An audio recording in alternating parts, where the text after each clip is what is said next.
Solène Niederkorn vous propose FinScale, un éclairage sur l'innovation dans le monde de la finance, de la banque et de l'assurance.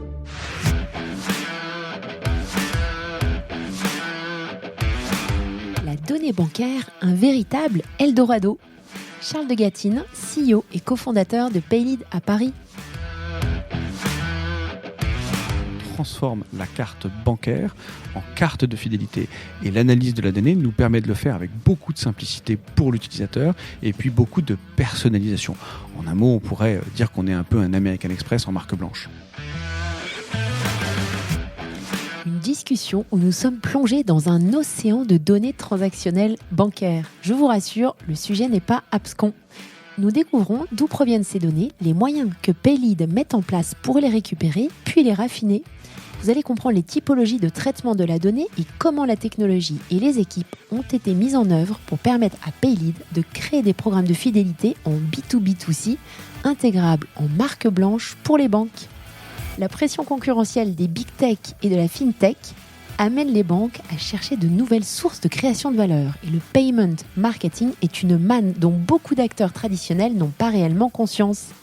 Nous parcourons différents cas d'usage, que ce soit pour les clients de la banque, pour la banque ou encore les retailers.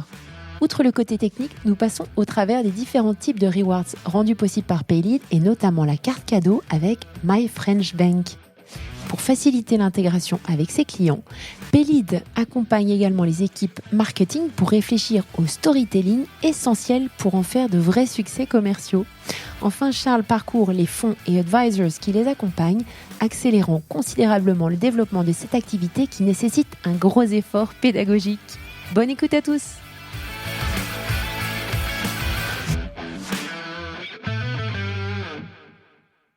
Bonjour à tous, bonjour Charles. Bonjour Solène. Merci beaucoup de nous accorder du temps aujourd'hui. En fait, je vais expliquer aux auditeurs, ça fait 2 heures qu'on papote avec Charles.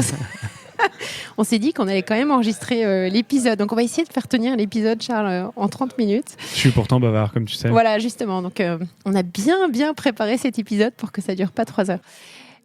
Charles, pourrais-tu te présenter, s'il te plaît, à nos auditeurs ?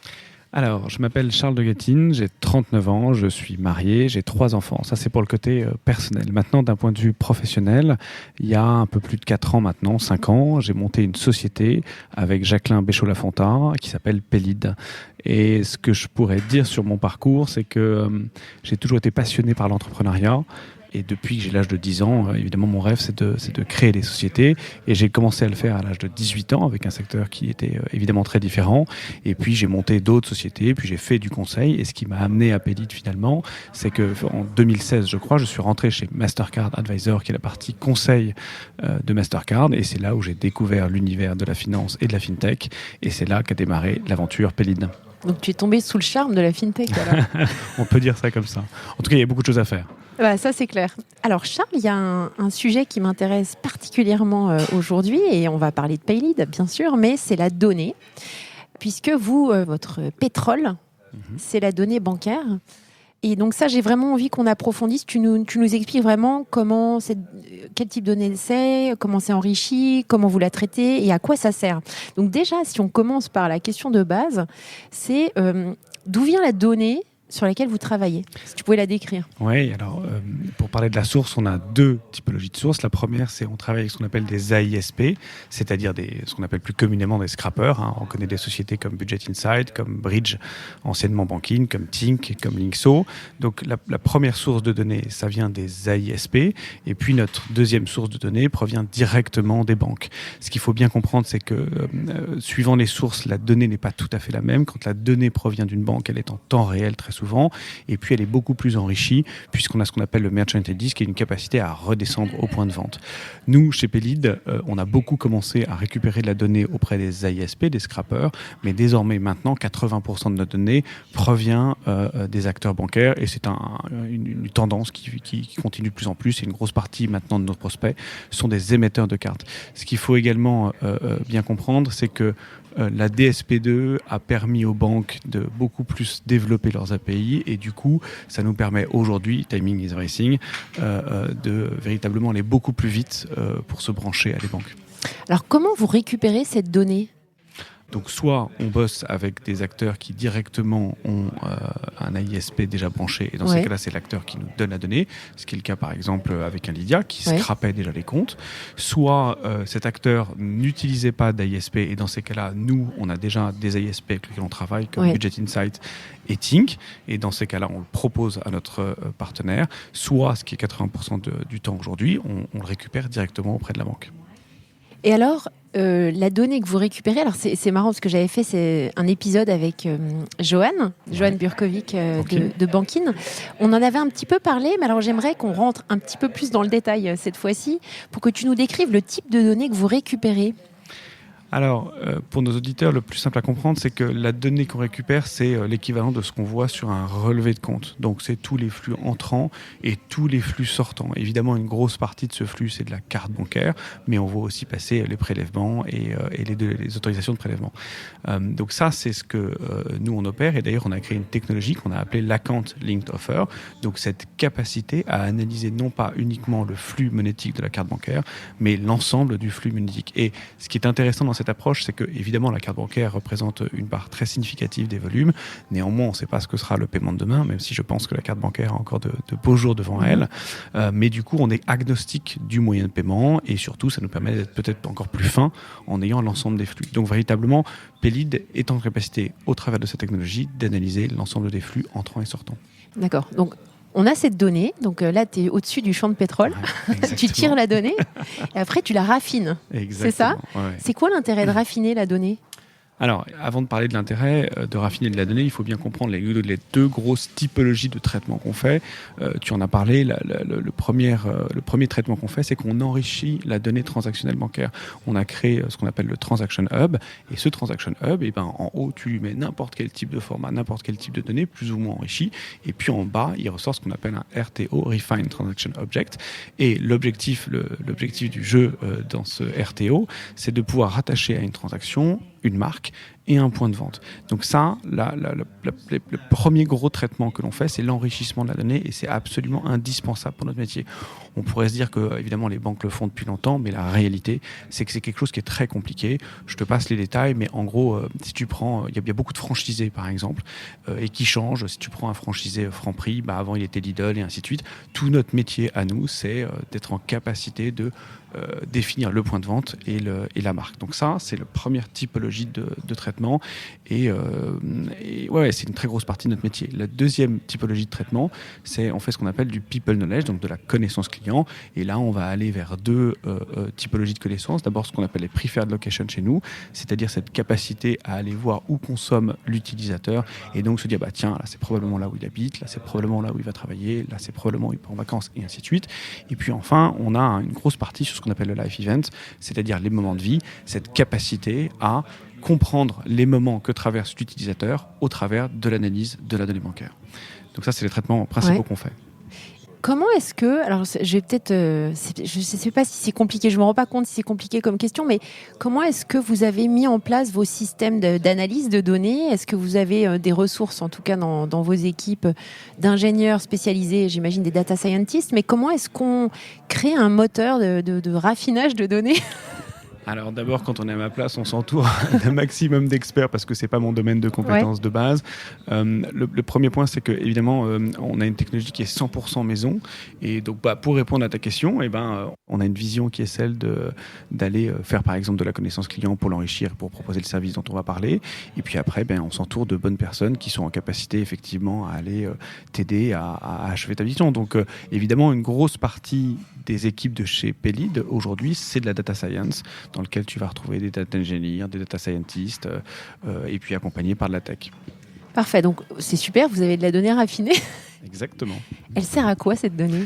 Alors cette donnée... Et à qui ?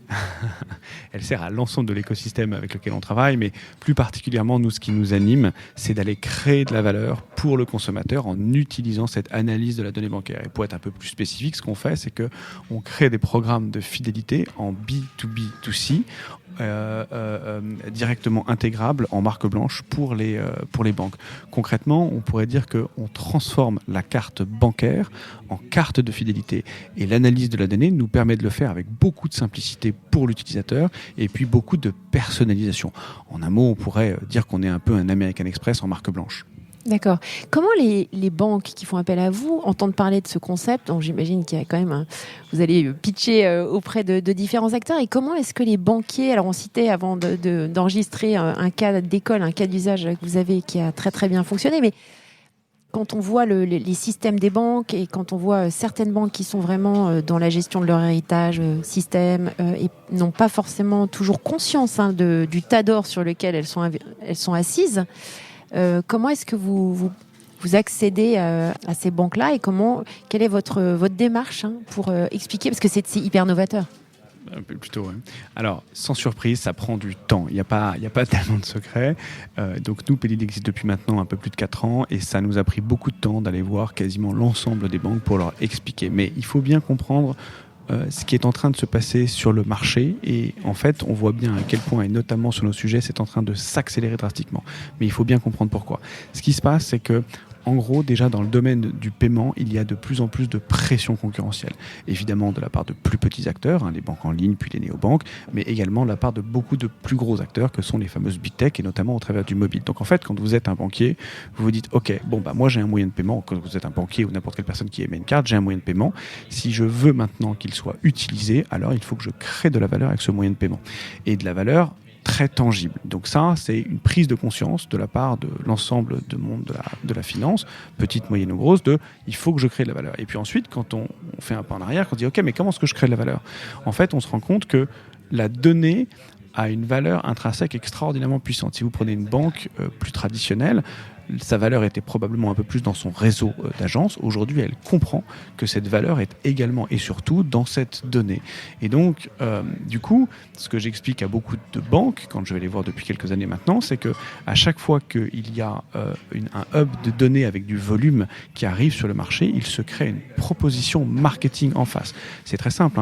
Si vous prenez le web, ça crée le cookie, ça crée la donnée de navigation, ça crée le marché de l'affiliation, ça crée le marché du retargeting dans lequel vous avez un champion français.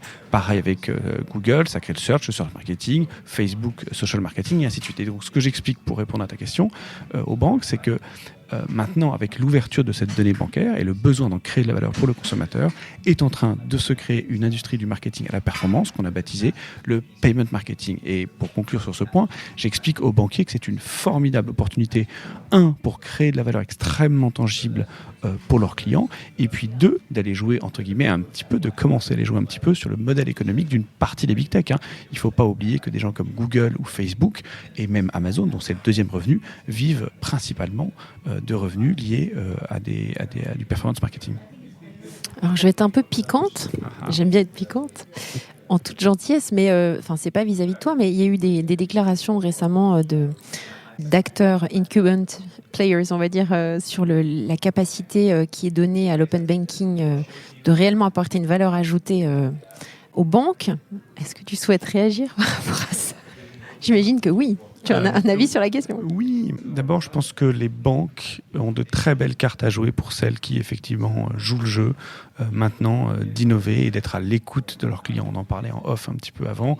La clé, c'est d'être véritablement à l'écoute des clients. Donc moi je pense qu'il y a une vraie prise de conscience de la part d'un certain nombre de banquiers de la nécessité à aller vite et pour ça il faut s'entourer de structures qui sont probablement un peu plus agiles. Donc mon message est de dire finalement, quand vous êtes une banque de place, une banque traditionnelle, vous avez des formidables histoires à écrire avec vos clients parce que vous avez une position qui est extraordinaire. Moi je ne crois pas à une disruption très très forte dans ce domaine-là en B2C. Et puis ensuite il faut évidemment se rendre compte des forces en présence que l'on a quand on est une banque, mais parfois un petit peu des faiblesses, et c'est en cela que des fintechs en B2B2C comme nous peuvent largement les aider. Et nous on le voit bien, aujourd'hui on en parlera, mais on crée beaucoup de NPS, on aide beaucoup nos amis banquiers à faire de l'acquisition, de la diminution d'attrition, et ainsi de suite. Donc non, moi je m'inscris en faux par rapport à cette déclaration. Étonnant, n'est-ce pas? Alors si on regarde toute la chaîne de valeur, moi j'aime bien avoir une vision un petit peu globale. Si on regarde les différentes parties prenantes, donc de cette proposition de valeur, est-ce que tu pourrais nous expliquer un petit peu qui tire quoi de ce que vous faites? Quels sont les avantages pour les différentes parties? Oui, bien sûr. Donc, dans notre écosystème, on a trois parties prenantes. On a le client de la banque, on a la banque et puis on a le retailer. Si très rapidement on parle des expériences, mais également des propositions de valeur, ce qui est ta question, voilà ce que ça donne. Donc, si jamais tu es client d'une banque qui utilise la technologie Paylead, à un moment donné, ta banque va te dire bonjour Charles, je me mets à la place de ce client. Nous, on a un super programme de fidélité. Est-ce que tu veux rentrer dessus, oui ou non? Donc, tout part d'un opt-in. Le client n'est absolument pas obligé de le faire, mais tout part d'un opt-in éclairé. À partir du moment où le client dit OK, très bien, je veux rentrer sur ce programme, il a accès à des offres qui sont des offres personnalisées qu'il peut voir directement sur son application bancaire. Et puis finalement, pour aller vite, quand il va consommer avec sa carte bancaire chez un des marchands partenaires, il reçoit une notification pour lui dire tiens, tu as gagné 5, 10, 15, 20 euros, ça dépend. Et il reçoit cet argent directement recrédité sur ton compte. En parlant de proposition de valeur, ce qui est important là-dessus, c'est pas tellement le fait qu'il gagne de l'argent. Bien sûr, c'est important d'augmenter le pouvoir d'achat, c'est surtout qu'il le fait extrêmement simplement. Et plus c'est simple, plus la perception de valeur augmente, plus ça modifie le comportement d'achat. Donc ça, c'est ce qui se passe pour un client de la banque. Maintenant, pour la banque, rapidement, on a développé une interface qui lui permet de gérer l'ensemble du programme. Mais surtout, pour la banque, c'est une manière de créer de la valeur et elle en est contente pour son client. Ça augmente, on en parlait, le NPS, ça diminue l'attrition, ça fait de l'acquisition et puis ça augmente ce qu'on appelle le spend, c'est la consommation des cartes. Et sur le comportement top of wallet, on a des auditeurs assez top of wallet, c'est ce qu'elle a dit. J'ai pas entendu, mais c'est quoi top of wallet? Alors, c'est ce qu'on appelle une carte top of wallet, c'est donc la carte première qui est donc dans ton portefeuille. C'est celle que tu utilises et ça augmente de 14%. Donc ça fait un avantage très fort pour la banque. Et puis enfin, on en parlera, c'est un modèle économique. Et puis maintenant, pour la dernière partie qui est le retailer, on a développé une interface qui s'appelle Paylead Cube. Et finalement, le retailer va pouvoir créer des campagnes génériques ou des campagnes ciblées en utilisant l'analyse de la donnée bancaire. Et j'ajouterais qu'on fait beaucoup de business intelligence pour aider les retailers à mieux connaître leurs clients et leurs prospects. Merci Charles. Alors on est désolé pour les auditeurs, on a un groupe qui s'est incrusté à côté de nous dans le café où on est, qui fait beaucoup de bruit, donc je m'en excuse par avance. Merci Charles. Alors si on parle de vos différentes parties, enfin les retailers et les banques, comment est-ce que vraiment concrètement on travaille avec vous? Comment est-ce qu'on se connecte à vos systèmes? Comment on récupère toutes ces données-là? Alors, pour commencer par le retailer, en fait, le retailer aujourd'hui, on n'a pas de connexion directe avec le retailer. C'est-à-dire que, en gros, quand un retailer veut travailler avec nous, nos sales le contactent. Tu peux citer des noms, que ce soit... De retailers ? Oui. Oui, bien sûr. Alors, on travaille avec une cinquantaine de retailers. Aujourd'hui, des gens comme Franprix, des gens comme VP, des gens comme Starbucks, des gens comme Oxybul. D'accord. Pas mal de gros marchands. Donc aujourd'hui, ce qui se passe, c'est qu'on a des account managers qui vont aller comprendre avec le retailer les problématiques de retailer, et puis en utilisant l'analyse de la donnée bancaire, et puis ensuite en fonction de la compréhension que l'on a des objectifs des retailers, on crée des campagnes, mais on ne récupère pas de données transactionnelles. D'accord. On est très proche d'un service comme Google AdWords finalement, où vous rentrez sur l'interface et puis vous achetez des mots-clés. Là, on n'achète pas des mots-clés, on achète une capacité à cibler des consommateurs en fonction de l'analyse de la donnée bancaire. D'accord. Donc ça, c'est comme ça fonctionne comme ça avec le retailer. Pour la banque, on en parlait. Oui. En fait, la banque, qu'est-ce qu'elle a à faire pour travailler avec nous? Elle ouvre ses pipes. Elle ouvre ses pipes, son pipe, pardon. Et puis ensuite, il faut qu'elle raconte une histoire marketing. Ça, c'est très important. Moi, banque, qu'est-ce que je veux faire au travers de ce programme de fidélité? Est-ce que je veux qu'il soit RSE? Est-ce que je veux reverser cet argent à des associations? Est-ce que je veux créer des différences en fonction des cartes? Est-ce que je veux adresser le petit commerce? Donc, elle raconte son histoire marketing, mais ça la regarde. On est là pour la conseiller. Et puis enfin, elle consomme nos API pour aller mettre ce service directement dans ses propres fontes. Donc voilà comment ça se passe. Et en termes de business model, comment vous gagnez votre vie? Des deux côtés, Solène. C'est beau. J'aime bien ça, le B2B et en plus des deux côtés.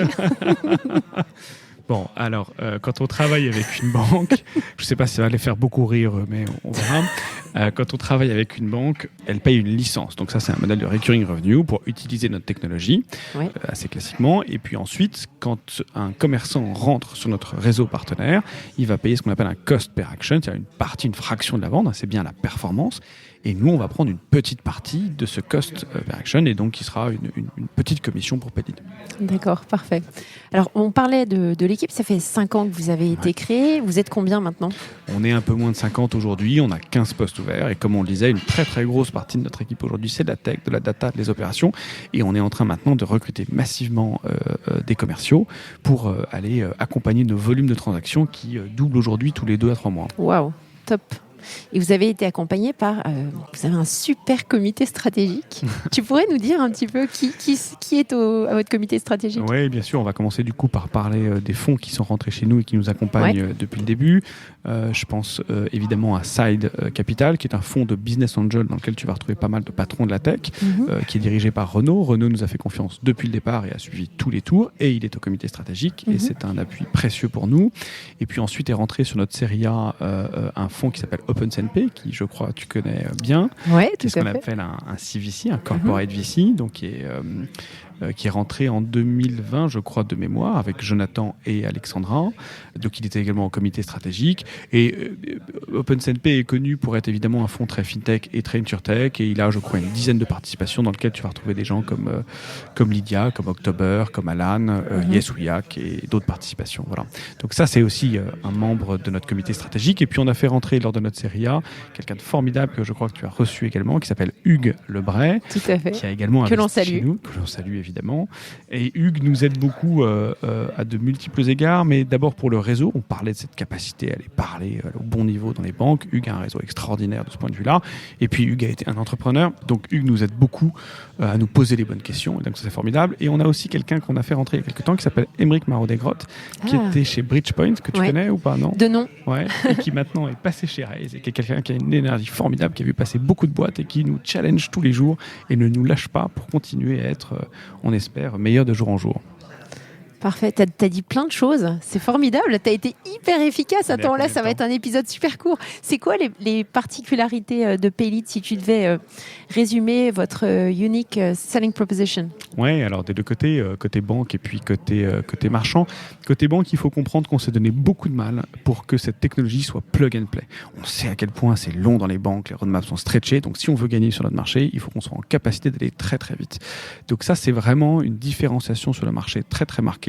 On a créé beaucoup de process, on a standardisé, bien sûr on est capable de faire du spécifique, mais on standardise au maximum. Et au-delà, et je voudrais remercier d'ailleurs beaucoup Charles Maillet chez nous, qui est le patron des opérations et qui a géré de main de maître cette capacité à brancher les banques. Pour te donner un exemple, on en a un peu parlé, mais on a 17 programmes qui sont live, il y en a 15 qui arrivent dans les prochains mois. Il n'y a que 2 personnes sur cette partie-là en build aux opérations qui s'en occupent. Wow. Donc on est facile à brancher. Ensuite, on est un produit qui est complet. On sait à quel point c'est compliqué pour la banque d'avancer sur un certain nombre de sujets. Donc nous, on fait tout pour que ce soit le plus simple possible pour la banque. Ça veut dire qu'on en parlait, la banque, une fois qu'elle a tiré le tuyau, qu'elle a raconté son histoire marketing, on fait tout le reste. Tout le reste, c'est quoi? C'est des API pour le consommateur, des API pour la banque, des API pour le marchand, des interfaces, une capacité d'analyser la donnée, on en a parlé, une capacité à aller chercher des commerçants, ainsi de suite. Donc ça aussi, c'est une particularité très forte. On fait absolument tout. Troisième point, on essaie d'être le plus possible une boîte à outils, c'est-à-dire que pour répondre justement aux histoires marketing qu'ont envie de raconter nos clients, eh bien on va donner un maximum de flexibilité. On en parlait, capacité à aller chercher les petits commerçants, capacité à aller segmenter les clients des banques, capacité à reverser sur des associations et ainsi de suite. Donc ça, c'est vraiment les particularités de Paylead. Et puis, dernier point, on est multi-reward, c'est-à-dire qu'on propose plein de types de rewards qu'on additionne à ce qu'on fait de base. Comme quoi? On fait alors quelque chose qui marche très bien aujourd'hui, qui est la carte cadeau mono-enseigne. Et on a créé notamment avec Ma French Bank, qu'on a sorti il y a peu de temps et qui font un travail formidable. On a sorti cette carte cadeau, et donc du coup, tu te retrouves dans un magasin, tu veux acheter, je sais pas moi, à la Fnac, une télévision à 1500 €, tu tapes 1500, tu payes mettons 1200 € et tu as un QR code que tu vas faire scanner, et donc c'est une expérience qui est extrêmement simple. Donc voilà, on est multi-typologie de reward, et donc ça, c'est aussi quelque chose qui est assez unique. Et puis pour le retailer, rapidement, en fait, on est vraiment basé à la performance, puisqu'on est sur l'achat, on est en capacité d'amener beaucoup de business intelligence, et puis en fait, c'est un Eldorado pour eux, parce que cette nouvelle donnée, qui est la donnée de transaction bancaire, est très oligopolistique, et donc du coup, elle est très riche, et elle leur permet notamment de beaucoup mieux comprendre ce que font leurs clients à l'intérieur, mais à l'extérieur de leur magasin, et ça, ils aiment beaucoup. Top. Alors, je sais que tu voulais pas que je pose la question, je vais quand même la poser. C'est quoi votre environnement concurrentiel ? Alors, j'ai du mal à vous situer dans la map, parce que pour moi, c'est vraiment un business hyper novateur. Je trouve dont on parle pas trop. Donc, c'est qui vos concurrents? Enfin, t'es pas obligé de citer des noms, mais genre la typologie des concurrents. Non, mais c'est vrai qu'on est un peu un ovni, probablement. D'abord, ce que je voudrais dire, c'est qu'on fait bien du B2B2C. Donc, il y a probablement une première typologie d'acteurs qui sont des gens qui font du B2C dans un univers concurrentiel qui est assez proche et qui font un très bon travail. Mais nous, on a une approche qui est très différente. Donc on a des acteurs en B2C, mais encore une fois, le play, si je puis dire, est très différent. Ensuite, je dirais que pendant longtemps, les schemes de paiement, Visa, Mastercard, ont essayé de le faire. Aujourd'hui, on travaille avec Visa et donc c'est un peu plus compliqué pour elles de le faire, mais en tout cas, ça a été des gens qui pendant longtemps ont essayé de faire un peu notre métier. Ensuite, on peut penser bien sûr au PFM, même si on travaille avec Tink. Les PFM Personal Finance Management, donc Tink, Meninga, et des gens comme ça. La réalité, c'est qu'on travaille avec Tink et eux valorisent la donnée pour l'interne et nous, on le fait pour l'externe, c'est-à-dire pour le marchand. Donc, on n'est pas vraiment en compétition, sauf Meninga qui, je crois, propose une solution, mais qui en France est pas du tout présente. Et puis, enfin, je dirais que ceux qui étaient à l'époque nos principaux compétiteurs étaient les banques elles-mêmes. Mais la réalité, c'est que ça marche pas parce que c'est quand même très compliqué. Ouais. Donc, on a même des cas où les banques avaient commencé à faire des choses en interne, mais finalement, elles viennent avec nous parce qu'elles se rendent compte que c'est un métier très différent. Voilà. Parfait. Alors, un autre point dont tu n'as pas trop parlé, et alors je ne sais pas si c'est dans vos prochaines étapes, mais parce que tous les acteurs que tu citais sont quand même français. Est-ce que vous avez envie d'aller ouvrir des bureaux ailleurs ? Comment ça se passe ailleurs, en Europe ? Alors, c'est pas ou aux États-Unis. Alors, les États-Unis, non, je ne pense pas. En tout cas, à court moyen terme, c'est pas qu'on a envie, c'est qu'on le fait déjà. Donc aujourd'hui, Pélide a 17 programmes et il y en a un qui s'est lancé maintenant en Espagne, et avec un démarrage vraiment assez fort en quelques jours, plusieurs dizaines de milliers de consommateurs inscrits. Et puis on a signé dans les 15 qu'on va déployer dans les 9 mois qui arrivent. Il y a plus d'Espagne encore. Il y a Benelux, avec des positions très très fortes prises au Benelux. Ouais. On va clairement prendre une grosse partie du marché rapidement au Benelux. On a signé également des contrats en Allemagne. Donc voilà, d'ici 12 mois, on sera présent bien sûr en France, en Espagne, au Benelux et en Allemagne. Mais la beauté de notre modèle, c'est qu'on se donne beaucoup de mal à signer des banques, mais ensuite il y a ce qu'on appelle l'effet réseau. C'est-à-dire que les banques, très souvent, et les banques françaises en particulier, ont des entités à l'étranger et donc du coup, elles nous emmènent à l'étranger. Voilà. Parfait. Et alors, vos prochaines étapes, donc hormis l'international, est-ce que vous avez envie de développer d'autres types de produits ? Il y a tellement de choses à faire. Mais vas-y. C'est extraordinaire. T'as encore du temps ? Ah bon, j'ai combien de temps ? 26 minutes, on est bien. 4 minutes, c'est ça ? Ok, bon. D'abord, ce que je voudrais dire, c'est que, en fait, il faut bien comprendre ce qui se passe chez Pélide en ce moment. C'est que j'ai commencé à l'aborder, mais on double notre volume transactionnel tous les 2 à 3 mois. Et je pense que on va faire, là en un an, on va faire plus de x10. Donc tout l'enjeu à court terme, c'est d'être en capacité d'aller accompagner ces volumes de données transactionnelles qui augmentent. Et donc là, mon enjeu là maintenant, c'est de créer une régie pour aller chercher toujours plus de marchands et donc créer toujours plus de valeur pour le consommateur. Donc ça, c'est vraiment mon focus très court terme. Et puis maintenant, si on prend un peu plus de champs, on a parlé évidemment de l'étranger, et si on prend encore un peu plus de champs, en fait, il faut bien comprendre ce qu'est en train de faire Pélide. Pélide est en train de se brancher à un certain nombre de banques. Et donc, si tu veux, on est en train de devenir vraiment un acteur, une espèce de place de marché entre la banque et le retailer. Et donc, sans trop dévoiler de secrets d'innovation, aujourd'hui, les réflexions qu'on a beaucoup en interne, c'est de se dire, OK, maintenant qu'on est branché à un certain nombre de banques, comment est-ce qu'on peut faire pour créer toujours plus de valeur ? Et on va aller commencer maintenant à se brancher à des retailers, ce qui va permettre d'aller beaucoup plus loin en termes de services que l'on va proposer à la fois aux retailers et aux banques. Et honnêtement, je pense que la banque doit maintenant beaucoup plus se rapprocher du retail. Elle a en capacité de le faire. Les consommateurs sont en attente de ça. Et c'est vrai que cette marketplace que l'on est finalement entre la banque et le retail, je pense à de très beaux jours avec de très beaux services à valeur forte à apporter aux clients des banques. Super, merci d'avoir fait super succinct et de façon très très claire ces explications. Est-ce que tu pourrais nous recommander un livre ? Alors, j'ai lu il y a 2 semaines un livre qui a été rédigé par un journaliste du Figaro qui s'appelle Les Grands Fauves et que j'ai bien aimé et qui explique toute l'épopée capitalistique de la fin du XXe siècle, début du XXIe siècle, autour notamment de Claude Bébéar et donc toutes ces histoires autour d'AXA, de Bolloré et j'ai beaucoup apprécié et c'est très amusant de faire le corollaire en quelle était l'espèce d'élite capitalistique de l'époque versus aujourd'hui et c'est très différent et ça m'a amusé de faire le parallèle entre ce que l'on vit aujourd'hui qui est très tech, où tout va très vite, où il y a beaucoup d'argent, beaucoup de valorisation, et ces parcours finalement qui ont mis un peu plus de temps, mais sur des fondamentaux très différents, avec des codes qui étaient très différents, et très bon livre, je vous le conseille. Les Grands Fauves. Voilà. Merci beaucoup Charles, à bientôt. Salut Solène.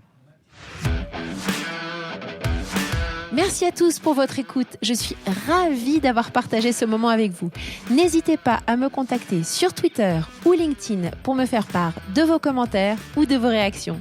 Et je compte sur vous pour noter cet épisode sur vos plateformes de podcast préférées. À la semaine prochaine!